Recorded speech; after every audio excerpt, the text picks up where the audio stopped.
C'est l'heure des informations sur la télévision nationale. Bonjour à tous et bienvenue.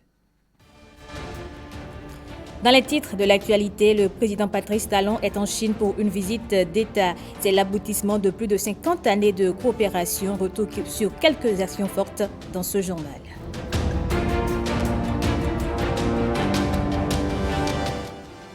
Les dégâts des inondations, il faut à tout prix les éviter. Face donc à la menace, la plateforme de réduction des risques de catastrophe du Mono prend ses dispositions.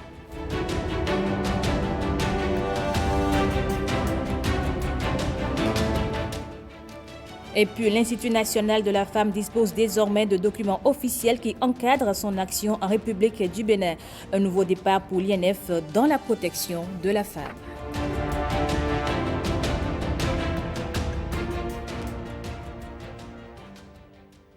Bonjour à tous et bienvenue dans ce 13h. C'est une grande première. Le président de la République est en Chine pour une visite d'État de 4 jours. Une occasion pour consolider les relations de coopération entre les deux pays et leur donner une nouvelle allure pour les prochaines années.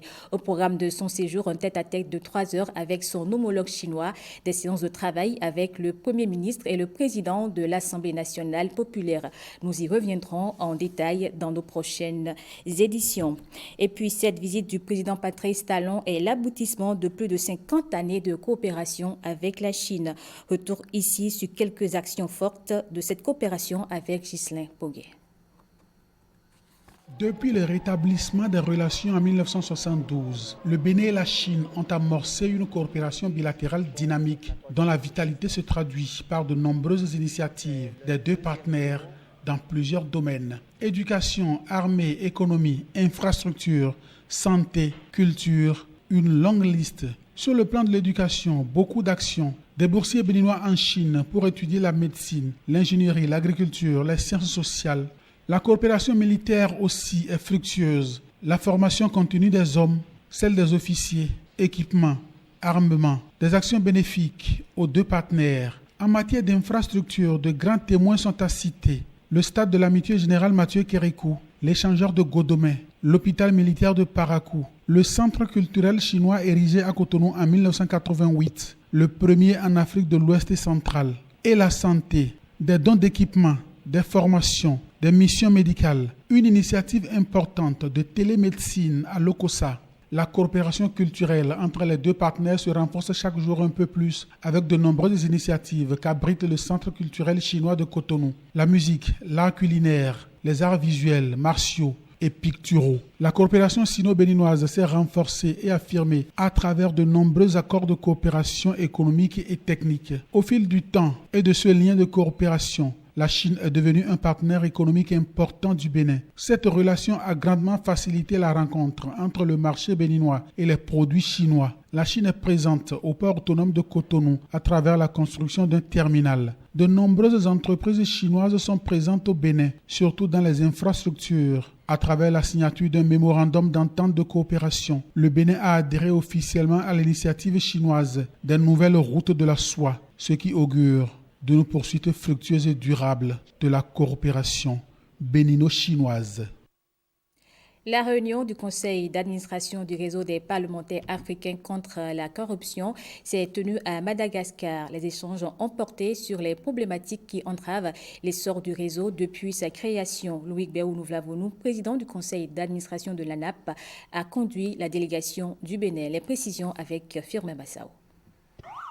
Quand l'hôte de marque d'une institution parlementaire panafricaine de lutte contre la corruption, qui plus est, le président de son conseil d'administration vient du Bénin, c'est avec tous les honneurs qu'il est accueilli. À Antananarivo, capitale de Madagascar, ce lundi 21 août 2023, les membres du conseil d'administration du réseau des parlementaires africains contre la corruption APNAC se sont donné rendez-vous à Nova Hotel pour la première réunion de la haute instance depuis la dernière biennale. La corruption évolue avec le monde. De sa forme la plus classique, elle tend à se diversifier, à s'étendre, touchant de plus en plus un plus large public, des secteurs qui autrefois en étaient préservés. Qu'allons-nous laisser à nos générations futures? Auront-ils le devoir et l'obligation de reconstruire un pays laissé à la ruine par leurs aînés? En prenant les rênes du réseau lors de la 8e Assemblée générale tenue à Cotonou au Bénin en juillet 2022, Louis Béounou Vlavounou entendait lui insuffler une nouvelle dynamique. La PNAC, c'est d'abord et surtout des actes qui parlent. D'ailleurs, son but principal n'est-il pas de promouvoir le renforcement des capacités des parlements et des parlementaires africains afin de les rendre plus aptes à s'investir dans la lutte contre la corruption dans leurs pays respectifs, tout en leur permettant de s'assurer un niveau élevé d'intégrité. Avant cette séance, le président Louis Béounou Vlavounou et sa délégation ont été reçus en audience par la présidente de l'Assemblée nationale de Madagascar. En 48 heures, cette expédition aura tenu ses promesses.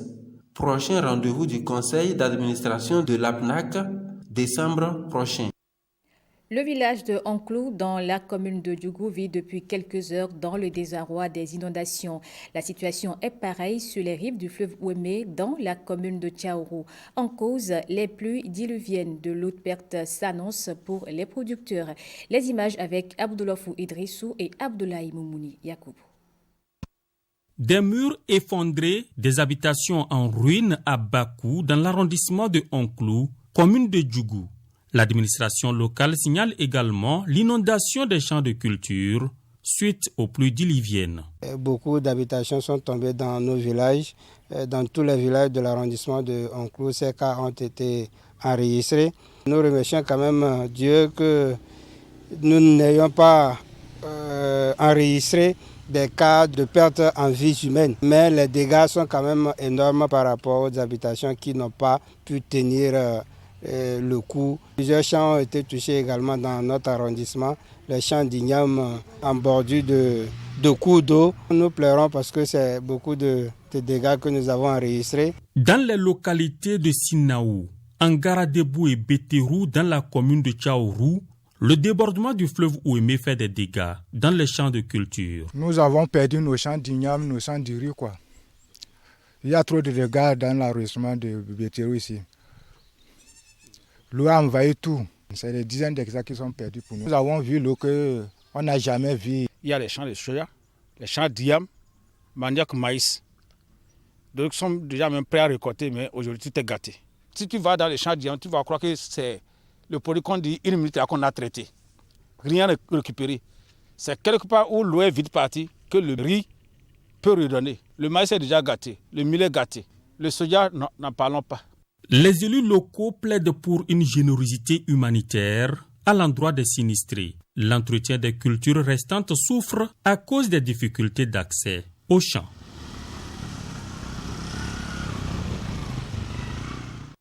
Et face à la même situation d'inondation, les populations sinistrées dans l'arrondissement de Béterou ont reçu la visite du maire de la commune de Tchaourou. Il s'est rendu dans le village avec une délégation pour apporter son soutien moral.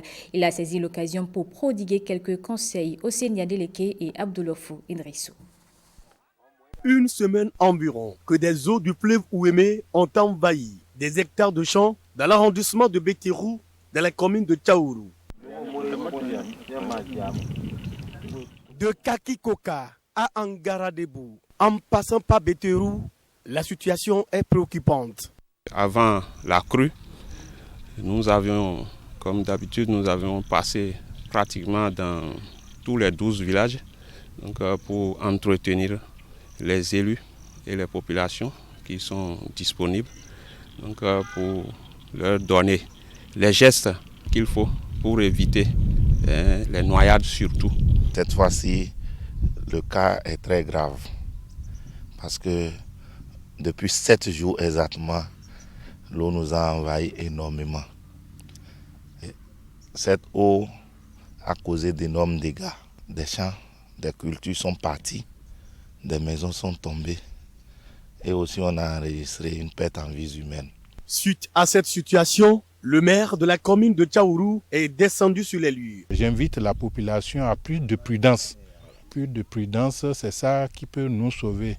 Sinon, ça ne va pas.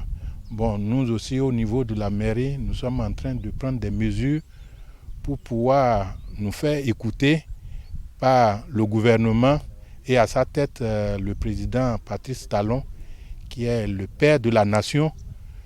Mais le gouvernement seul ne peut pas nous secourir. Nous demandons l'aide aussi des ONG et des gens volontaires qui puissent nous aider. Sinon, ça ne va pas. Des hectares de riz, de maïs et surtout d'acajou sont emportés par l'eau. Désemparés, des autorités portent leur attention et formulent leurs doléances à l'endroit du gouvernement béninois. Même constat dans le Mono, les dernières précipitations ont causé des dégâts. La plateforme départementale de réduction des risques de catastrophes et d'adaptation au changement climatique du département a décidé de prendre les dispositions idoines. Evariste Zomoron et Samirat Tchabimane nous apportent les détails. La plateforme départementale de réduction des risques de catastrophes et d'adaptation au changement climatique du Mono se retrouve après avoir reçu la lettre du ministère de l'Intérieur et de la Sécurité publique relative à la montée des eaux du fleuve Mono. À l'approche donc de cette montée des eaux, il y a des actions, il y a des activités de prévention, donc d'information et de communication à l'endroit donc de la population sur un certain nombre de réflexes et de bonnes pratiques qu'il faut avoir pour éloigner notamment les personnes les plus durement touchées, que sont les enfants, les femmes enceintes, les personnes âgées, les personnes vivant avec un handicap. Pour éviter les risques de noyade et surtout pour récolter les cultures qui sont déjà arrivées à maturité, nous avons fait le point du matériel sensible dont on aura besoin pour secourir donc les populations en cas donc d'inondation. Chaque directeur départemental, membre de cette plateforme, a donc pu faire le point des mesures prises à son niveau et exprimer ses besoins pour éviter le pire. Nous leur avons demandé aussi de descendre de temps en temps sur le terrain par rapport aux écoles qui sont souvent inondées. Nous leur avons demandé aussi de sensibiliser les élèves, surtout qui utilisent les bacs de fortune. En termes d'action à mener avant l'avènement, nous leur avons demandé d'aménager et de viabiliser les sites qui vont accueillir les potentiels sinistrés. Veille citoyenne et sensibilisation en langue locale via les radios de proximité sont les recommandations issues de cette rencontre.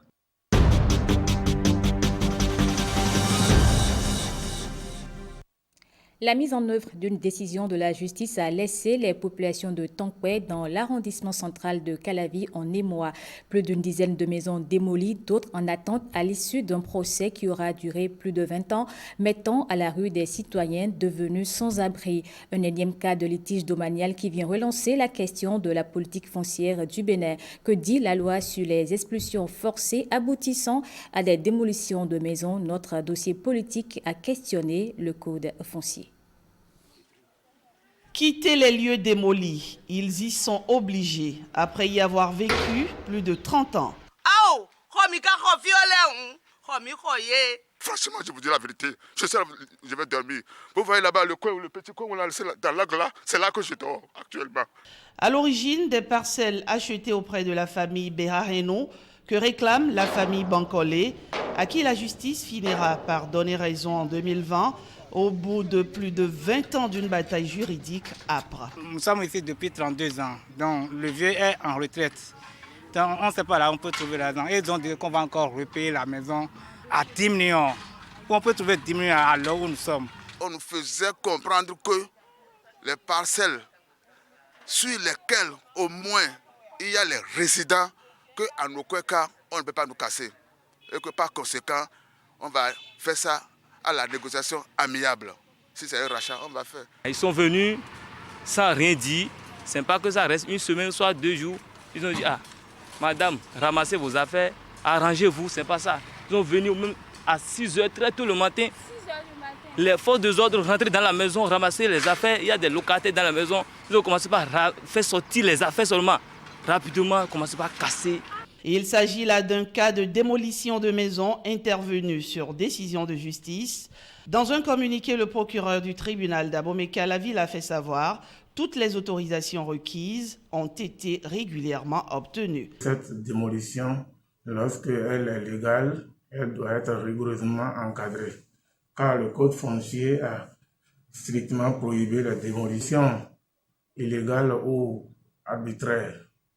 Et lorsque c'est une décision de justice qui ordonne une expulsion forcée, comme c'est le cas ici, eh bien, il y a des précautions à prendre. Le Code foncier domanial béninois a donné des possibilités, et notamment en ses articles 528 à 531, l'expulsion forcée des citoyens doit être précédée d'un règlement amiable, présidé par le Conseil consultatif du foncier.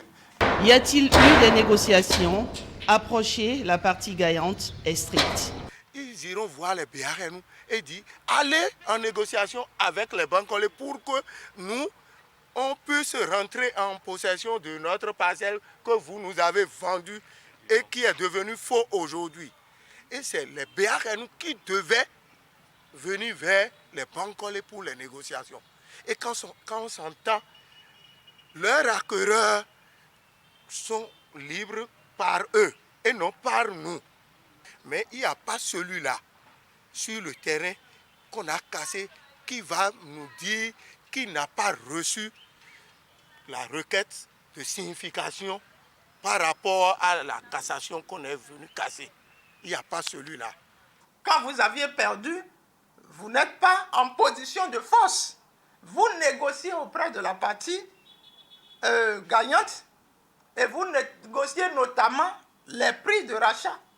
Il semble que la partie qui a gagné le procès est tout à fait disposée à cette négociation-là, disposée à faire cette négociation en vue de pouvoir permettre aux parties perdantes de racheter les parcelles. Si cela n'a pas été fait, ça voudra dire simplement que c'est la partie perdante qui n'a pas fait les diligences nécessaires. Ceux à qui on demande de partir ou ceux dont on casse les maisons, ce sont les pauvres. Parce que dans le même quartier, il y en a qui sont concernés aussi, mais dont les maisons ne sont pas cassées. Vous voyez? Mais je sais qu'il y a un Dieu pour les pauvres. Et je sais que le président de la République ne fait pas de différence entre les nantis, les riches et les pauvres. Voilà pourquoi nous lui demandons d'intervenir dans ce dossier de Tampé pour qu'il y ait une trêve et qu'il prenne le dossier lui-même à bras le corps pour nous aider. Par ailleurs, il y a les dispositions des articles 529 également qui stipulent que lorsque une population ou une portion d'habitants doit être déguerpie sur une superficie qui dépasse déjà 5000 m², alors l'État peut chercher à déclarer cette zone d'utilité publique. Le cadastre en vue de garantir la propriété foncière au Bénin est en cours de réalisation.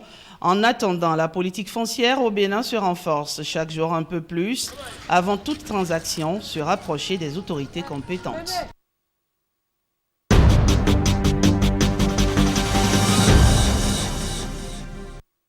Le ministère des Enseignements secondaires, techniques et de la formation professionnelle a lancé à Hénan, dans la commune de Bembereke, un camp de vacances professionnelles. Il est destiné aux apprenants des lycées agricoles et industriels et a pour objectif de contribuer à renforcer leurs capacités pratiques. Abdoulofou Idrissou et Abdoulaye Moumouni Yakoubou. Des apprenants déployés sur les chantiers actifs du gouvernement sur leur site de formation au lycée technique agricole d'Ina, dans la commune de Bembereke. Ce camp de vacances professionnelles permet aux jeunes des lycées techniques agricoles, professionnels et industriels de renforcer leurs capacités pratiques pour l'emploi. Le camp de vacances qu'organise le MES-FTP cette année s'inscrit dans une dynamique nouvelle, portée par la vision du chef de l'État, M. Patrice Talon, qui, dès le début de son premier mandat, a voulu faire de la formation technique et professionnelle le socle de développement de notre pays. L'objectif général de ce camp est de contribuer au renforcement des compétences professionnelles des apprenants des lycées techniques et professionnels, sur des chantiers actifs du programme d'action du gouvernement, tout en leur offrant des occasions de divertissement et d'échanges culturels. Cela va permettre à nos élèves, les bénéficiaires, d'associer la pratique à la théorie et pour progresser. Je dis merci à tous ceux qui ont permis ces vacances professionnelles. Nous remercions le ministère d'avoir choisi d'organiser le camp vacances professionnelles dans nos lycées, précisément au LTA Dinan. Nous, bénéficiaires, vous promettons d'être assidus, de suivre attentivement et de respecter nos formateurs pendant ces 15 jours de formation de camp vacances professionnelles. Ce camp de vacances professionnelles vise, selon les organisateurs et partenaires, à relever les défis de la formation-emploi pour une jeunesse en proie aux déviances multiples de notre société en pleine mutation. Voyons à présent ce nouveau pôle d'expertise consacré aux questions d'audit, d'évaluation d'impact éthique et de responsabilité des systèmes d'intelligence artificielle. Une fondation veut contribuer à construire une version optimale du futur africain dans un monde dominé par la technologie. Marcela Rossi et Daniel Ada. Pour une intelligence artificielle responsable et efficiente, Ratel met sur pied sa fondation. Et pour lancer officiellement ses activités, l'enseignant-chercheur à l'Institut de formation et de recherche en informatique crée un cadre de discussion sur les questions éthiques et de responsabilité qui devrait guider l'intégration de l'IA en Afrique. Vous n'êtes pas sans savoir qu'il y a beaucoup aujourd'hui d'applications d'intelligence artificielle qu'on utilise tous les jours. On les utilisait déjà depuis Google Search, depuis les différents réseaux sociaux, mais avec certaines IA grand public comme ChatGPT, Midjourney, on passe à un autre niveau. Et l'idée ici de cette mini-conférence, c'est de discuter de ces questions-là. La Fondation a pour mission essentielle d'aborder ces questions-là, notamment en ce qui concerne la sensibilisation, en ce qui concerne l'évaluation des impacts des systèmes d'intelligence artificielle et en proposition aussi d'actions, proposition d'outils, que ce soit au niveau de l'audit ou au niveau des recommandations. Je suis là parce que je suis intéressée par l'intelligence artificielle et vu les objectifs visés par la Fondation, je me suis dit que ce serait intéressant pour moi. Je suis amené parfois à utiliser des outils d'intelligence artificielle où je suis aussi amené dans le cadre professionnel à tester des applications ou des logiciels qui incluent des intelligences artificielles. Et je suis là aujourd'hui pour m'informer par rapport à tout ce qui se passe dans le domaine de l'IA, donc en particulier par rapport aux éthiques, par rapport aux façons dont nous devons utiliser ou l'approche qu'on devrait avoir dans l'utilisation de ces applications qu'on a aujourd'hui. Cette nouvelle fondation porte aussi l'ambition de soutenir des projets et initiatives innovantes. Ces promoteurs entendent motiver la recherche et le développement de technologies d'intelligence artificielle. Depuis son avènement, l'Institut national de la femme reste sans répit dans le traitement de cas de violence basés sur le genre et d'autres dossiers liés à la femme. Mais c'est seulement maintenant qu'il va disposer des documents officiels qui encadrent son action en République du Bénin. Les précisions avec Marcela Rossi et Petroni Lokosso. C'est une nouvelle saison qui démarre à l'Institut national de la femme. L'INF appelé à repenser l'approche de la communication sur la problématique de la promotion du leadership féminin et à renforcer l'offre de services de prévention et de prise en charge des filles et femmes à risque ou victimes de violences arrive à une étape cruciale de son existence. Adopter un cadre stratégique dont la mise en œuvre conduit vers une société transformée qui encourage un leadership affirmé de la femme. C'est maintenant que ce temps est arrivé. Nous avions besoin d'un outil stratégique. Et nous avions également besoin d'asseoir les bases des différents partenariats, des différentes interventions et du séquençage de nos actions sur le terrain. Et c'est avec cet outil stratégique que l'opérationnalisation va devenir mieux articulée. Sur ce chemin, le programme des Nations Unies pour le développement, qui travaille à la protection des droits de l'homme et encourage l'autonomisation des femmes, s'illustre comme grand partenaire de l'INF. Étant entendu la thématique qui est celle de la promotion de la femme, qui est celle de la lutte contre les discriminations et les violences faites aux femmes, sujet qui correspond non seulement à la priorité du gouvernement, mais également à celle du PNUD. Nous avons l'obligation de nous tenir aux côtés de l'INF pour l'accompagner dans cette mission noble. D'ici à 2030, l'Institut national de la femme rêve de devenir une institution moderne et innovante, reconnue pour la pertinence de ses actions. Les rendez-vous acoustiques autour de l'Amazone se poursuivent. Ils attirent les vacanciers, les touristes et autres curieux. Arnaud Adadia et Franck Zinsou se sont glissés dans le public suivant.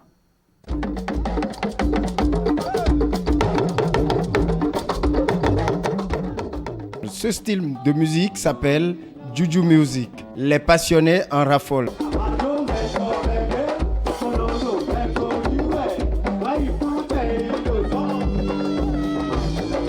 Au Bénin, Prince Adéoyé est le seul à l'exécuter depuis plusieurs décennies. C'est une musique dérivée de Akpala et de Fuji. Plus de 35 ans de carrière qu'il est là et il fait son bon chemin. Il est connu surtout au Nigeria.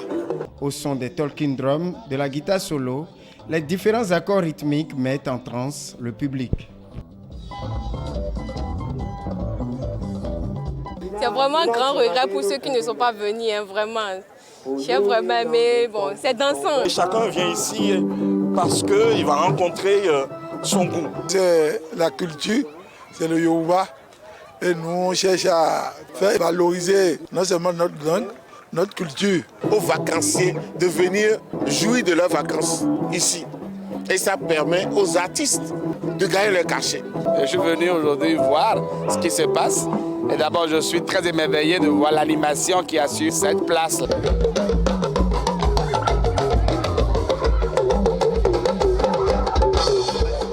Au final, personne n'a résisté à la musique de ce monument de la musique béninoise.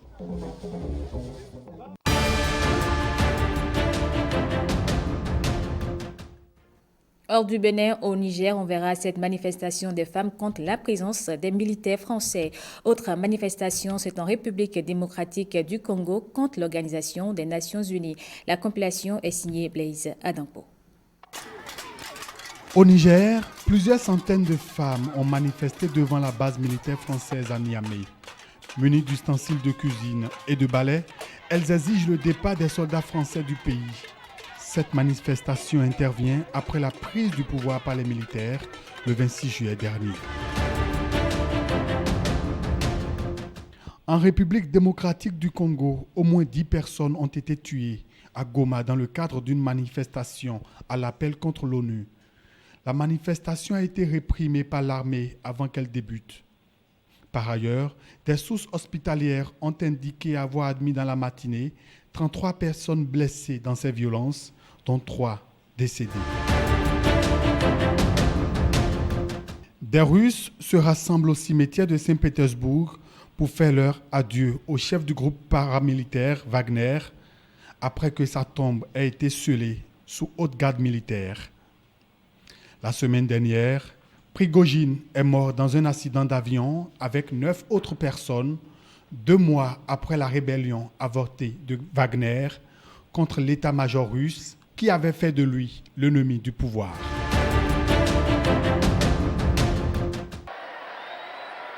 Des visiteurs du monde entier se rassemblent à Bouyol en Espagne pour participer à la Tomatina. Pendant ce festival organisé le dernier mercredi du mois d'août, des participants se lancent des tomates.